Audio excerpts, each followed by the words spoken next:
The ExpertPower 48-volt 6.5 kilowatt hybrid solar inverter has the capacity to connect to as many as 5 other units in either parallel or split phase operation. In this video, we will be going over how to configure 4 units in parallel phase configuration. In this demonstration, batteries will be used as the primary power source of the inverters. AC wiring should only be completed after all of your inverters are properly configured. Warning: a certified electrician must perform the final installation. We do not advise doing this installation yourself. We only wish to educate you of the process needed to hook up a hybrid inverter. 4 units in parallel single phase.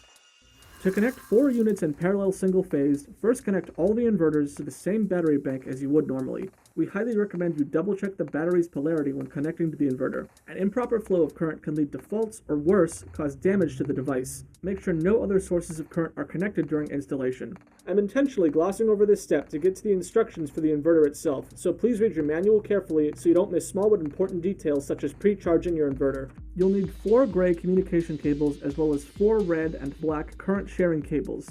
Now, with all inverters turned off, connect them together using the cables as shown here or reference the diagram in your manual. The current sharing cables will require a small flathead screwdriver to install. Afterwards, double check your cables are wired correctly, as any mistakes will result in a fault.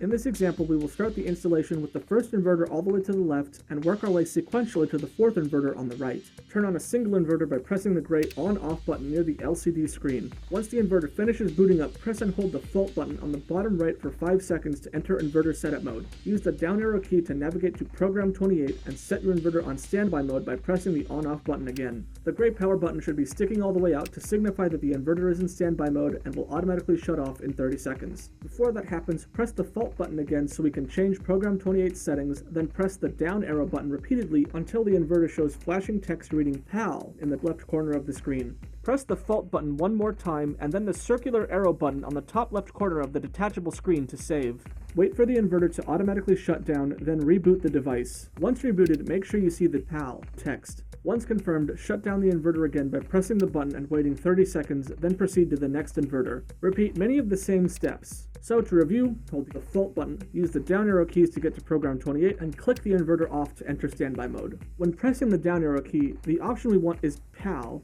Boot it back up to make sure the settings have changed, then shut it off again. Do this for all remaining inverters, but make sure only one is on at a time. Once finished, turn on all inverters sequentially, starting from the first inverter, ending with the 4th inverter. The first inverter, the master, will have the HS text displayed on its screen, while the slave inverters will have the SL text displayed instead. You should also see the voltage read 120 volts now that the inverters are connected, but this text may take 5 to 6 seconds to appear.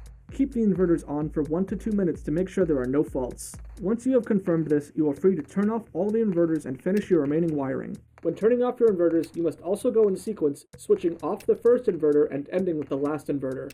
We recommend labeling your inverters respectively to help distinguish between multiple units during maintenance or installation.